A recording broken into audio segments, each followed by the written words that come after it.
Halo, selamat malam teman-teman. Kembali ke podcast kita. Yeay. Di sini perkenalkan nama saya Dila Arum sebagai host yang akan memandu jalannya acara. Dan perkenalkan rekan saya, Mas Reza sebagai narasumber kita. Oke, selamat pagi semuanya. Salam kenal, saya Reza. Harusnya selamat malam sih, Mas. Ya, pagi. Malah disambut. Selamat malam. Kita malam aja tuh pagi sih. Gak apa-apa, sama aja ya. Gak apa-apa ya teman-teman. Iya, karena kita di sini beda waktu, zona waktu kita beda nih. Oh, Iya. berapa jam? 2 jam. Ya, lanjut. Oke. Jadi kita mau bahas apa ini? Mau membahas ASN profesional. Iya. ASN profesional ya kita. Iya, di sini saya mau tanya, Mas. Iya, boleh apa? Apa sih itu ASN profesional? Oke, ASN profesional. ASN profesional adalah orang yang mempunyai kompetensi-kompetensi tertentu yang menjadi dasar kinerjanya. Jadi, kalau kita jadi ASN, kita harus menguasai kompetensi bidang tugas kita sehingga nanti kita dapat melaksanakan tugas kerja kita dengan baik dan maksimal pada masyarakat. Kalau di sini kompetensi ada 3 nih. Ada kompetensi teknis, ada kompetensi manajerial, dan ada kompetensi sosial kultural. Dari ketiga ini, kita sebagai ASN harus menguasainya sehingga nanti kebijakan pemerintah akan tersampaikan dengan baik kepada masyarakat. Gitu, Mbak Dila. Jadi ASN yang profesional itu yang punya kompetensi ya, Mas. Tadi ada 3 macam kompetensi. Ada teknis, manajerial, dan sosial kultural. Iya, betul banget.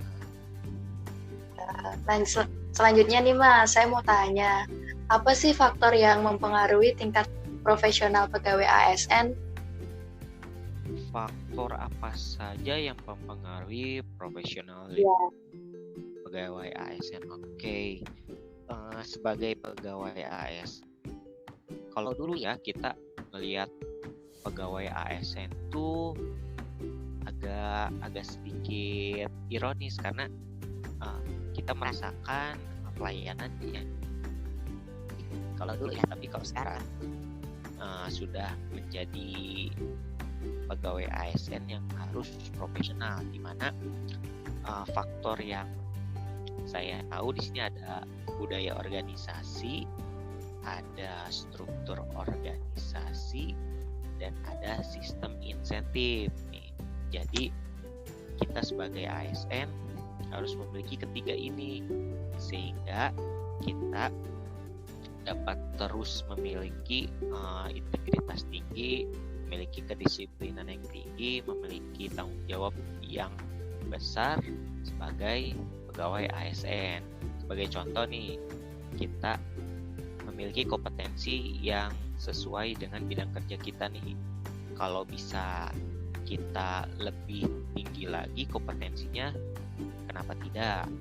Kita bisa sekolah lagi, kita bisa kuliah lagi ke jenjang yang lebih tinggi.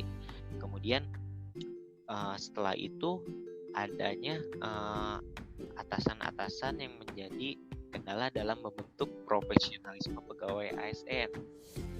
Ada seperti halnya komunikasi nih, kita harus melakukan komunikasi yang baik ke atasan atau ke bawahan. Kemudian yang terakhir ada sistem insentif nih.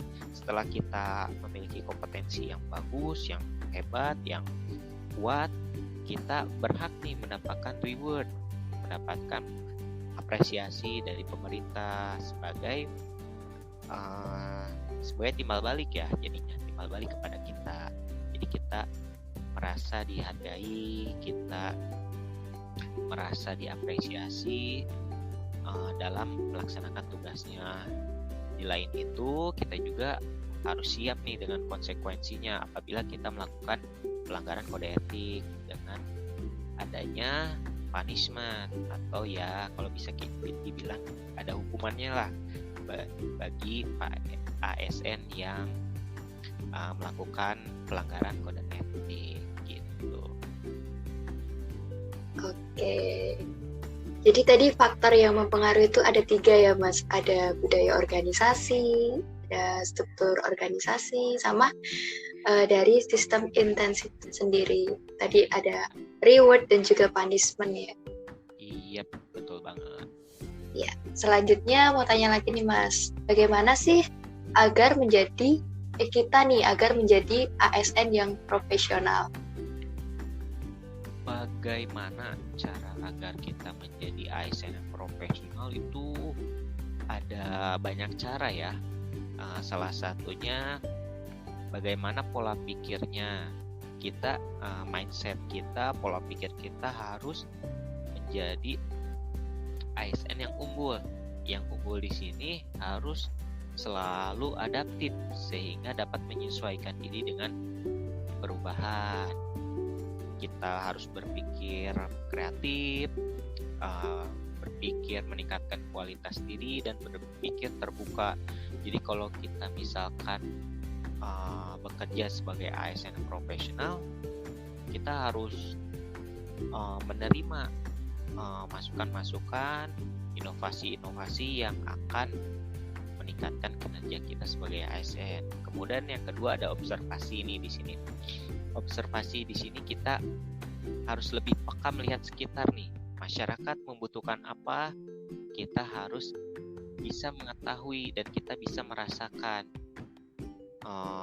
apa yang diinginkan oleh masyarakat, karena kita memiliki tugas salah satunya itu pelayan publik atau pelayan masyarakat.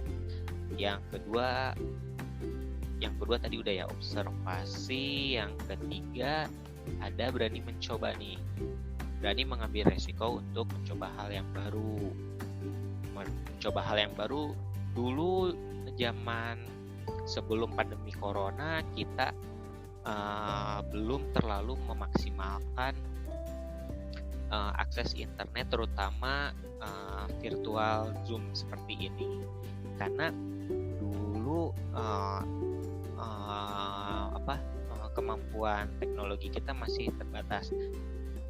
Dikarenakan adanya pandemi, jadi kita lebih melek nih, lebih terbuka semua masyarakat bahwa ada nih teknologi yang dapat membantu kita selalu berkomunikasi walaupun kita berbeda tempat. Yang selanjutnya bertanya dan belajar ke senior, karena di sini belajar bertanya kepada senior akan mendapatkan manfaat yang luar biasa karena mereka telah melewati masa-masa atau masalah-masalah yang sebelumnya kita belum dapatkan. Dari situ kita bisa belajar. Lanjut lagi ada tekad yang kuat nih. Tekad yang kuat akan memudahkan tujuan kita tercapai. Dan yang terakhir ada evaluasi diri. Evaluasi diri ini untuk mengukur apa saja yang kita capai dalam pekerjaan dan apa saja kekurangannya, sehingga kita dapat memperbaiki ke depannya dan menentukan target yang akan dicapai selanjutnya. Begitu Mbak Dila.